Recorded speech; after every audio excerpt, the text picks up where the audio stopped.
Otep à tous, bien-aimés frères et sœurs. Je vous ai dit comment Trump s'est moqué de Netanyahou. Comment il a manipulé l'État profond. Je vous ai dit pourquoi. Et j'ai répondu, j'ai essayé de démontrer que sa guerre, en fait, ce n'est pas contre Israël, ce n'est pas contre le Rwanda, c'est contre l'État profond américain, l'État profond européen et leurs valets locaux en Afrique et au Moyen-Orient. C'est ça la guerre, la vraie guerre de Donald Trump. Et c'est ça qu'il est en train de mener. Donc, pour corroborer cette idée, je veux vous parler maintenant de l'intervention de Donald Trump à La Haye. Donald Trump qui a été chuchoté à La Haye pour le corrompre en fait.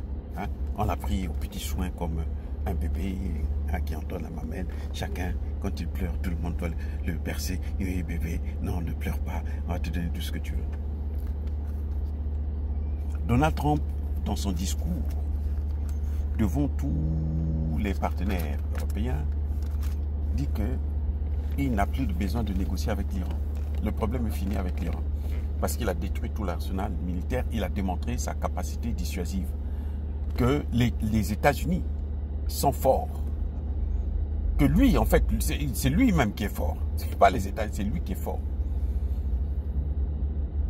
Donald Trump s'est foutu de la CIA et de l'Agence internationale à l'énergie atomique. Il dit qu'il a détruit tout l'arsenal. Donc, qu'est-ce que vous voulez d'autre? Le cessez-le-feu, c'est fini. Ils ne peuvent plus reprendre la guerre. Puisque Israël voulait qu'on détruise l'arsenal. On a détruit l'arsenal. Il aurait même dit, avant d'aller à La Haye, il aurait dit qu'il y avait des comment vous appelez ça? Des experts israéliens qui étaient partis là-bas. Les gens du Mossad qui étaient partis au lieu des bombes pour vérifier s'ils ont atteint les objectifs. Il dit que les objectifs ont été atteints. Et tout le monde sait que les objectifs n'ont pas été atteints. Rien, il n'y a aucun. La preuve, c'est qu'aujourd'hui, tous ceux qu'on croyait être morts sont vivants. Tout ce que Netanyahou aurait neutralisé lors de la première attaque, ils sont tous vivants. Donc, il y a quelque chose qui ne va pas. Et ça montre bien comment Donald Trump est en train de jouer avec nous tous, avec le monde. Mais pas avec nous, parce que nous, on n'a rien à voir avec lui. Mais il est en train de se battre contre l'État profond, qui est l'objet principal de l'élection de Donald Trump. Parce que c'est l'État profond qui avait volé son élection. C'est l'État profond comment dirais-je, avait mis Biden là, fait gagner Biden. Vous comprenez, non? Il est en train de se venger contre cet État profond. Est-ce que vous ne voyez pas là? C'est simple. Donald Trump est en train de se venger contre l'État profond. C'est ce que je vous ai dit dans la précédente vidéo. Quand il dit c'est fini, vous ne pouvez plus vous battre. Il est en train de dire à Israël, tu n'as plus le droit de mener la guerre. Et il a dit que tu as pris des coups forts. Ça, c'est avant même qu'il aille à son discours à La Haye. Tu as pris des coups forts. Il y a eu des dégâts énormes. Ce que l'on cachait là, Donald Trump est en train de le dire d'où? Que vous cachez pourquoi? Il a pris un coup, Acceptez. Vous avez voulu la guerre. Vous avez obtenu la guerre. Maintenant, acceptez que cette guerre puisse être ce qu'elle est aujourd'hui. Où il y a eu beaucoup de gens qui ont été, beaucoup de dégâts du côté de l'État hébreu. Mais tout ça, ça ne veut pas dire qu'il est contre l'État hébreu. Il est contre l'État profond. Tout ce que Donald est en train de faire là, Donald Trump est en train de faire là, c'est contre l'État profond. Ce n'est pas contre les hommes. Et oui, parce que l'objet principal de Donald Trump, c'est quoi? C'est la guerre économique. Lui, c'est l'économie qu'il veut régler. Il a été élu pour ça. Mais l'économie, là, il ne peut pas régler le problème économique s'il a l'État profond sur le dos. Vous voyez, les amis, soyez bénis. Les amis, comme je disais tantôt, que la guerre de Trump, c'est contre l'État profond. Et l'État profond, la force de l'État profond, ce sont ces bras armés, ceux-là qui font des guerres partout pour eux, ceux-là qui diligentent et tout. Vous voyez, il faut contrôler l'Afrique. Pour contrôler l'Afrique, en fait, c'était passé par, il y avait le Rwanda et puis le Mali, le Sahel. Là, le contrôle de l'Afrique, c'était basé sur le Rwanda et le Sahel. Mais le Sahel, vous avez vu que automatiquement, quand le Mali s'est libéré, la guerre au Sahel, c'était fini. Ils avaient échoué. Donc ils comptaient maintenant sur Kagame qui devrait continuer son hégémonie dans toute l'Afrique centrale. Et après l'Afrique centrale, maintenant, on s'attaque à l'Afrique de l'Ouest. L'Afrique de l'Est, là, l'Afrique du Sud et les autres, là, c'est des corrompus, c'est des vauriens. Les Ramaphosa, comment vous l'appelez l'ancien président, là, Thabo Mbeki, tout ça, c'est la pacotille. Leur objectif, il y avait donc l'Afrique centrale et l'Afrique de l'Ouest.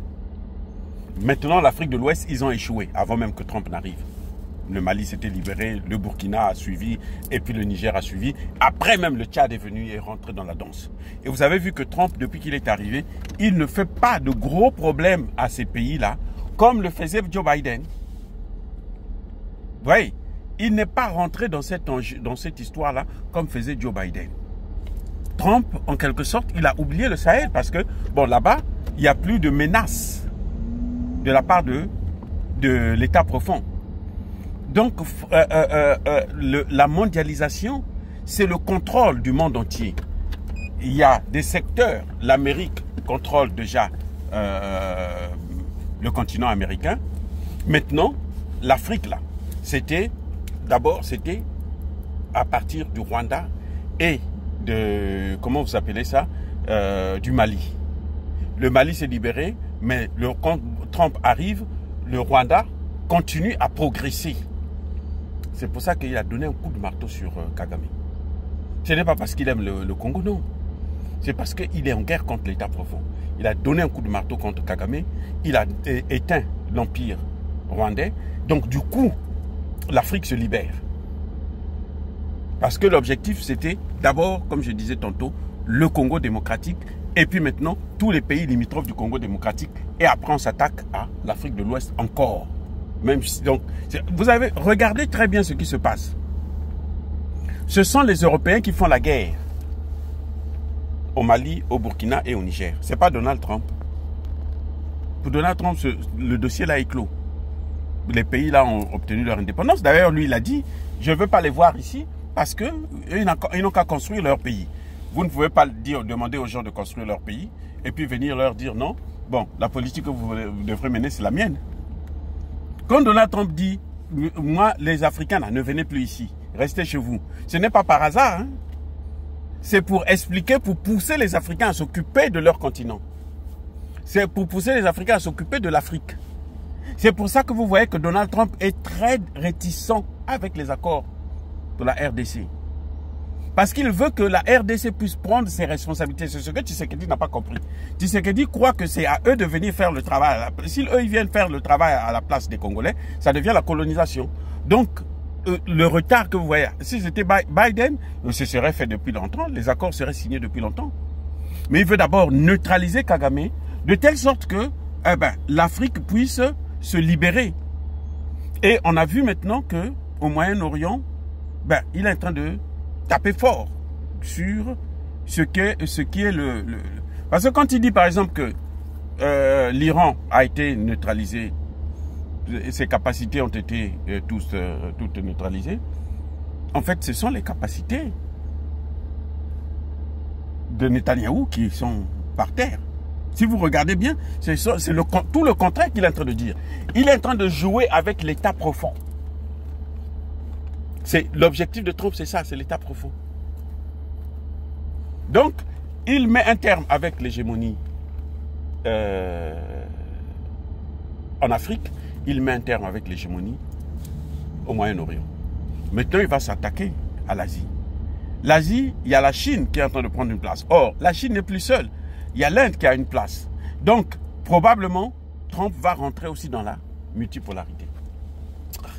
Regardez, Trump va rentrer dans la multipolarité parce qu'il sait aussi que s'il ne rentre pas dans la multipolarité, s'il n'accepte pas la multipolarité, ben, l'Amérique va disparaître comme étant un empire. Ça va disparaître. La multipolarité est obligatoire. Je dis bien obligatoire. Et c'est là où nous sommes en train d'aller. Soyez bénis.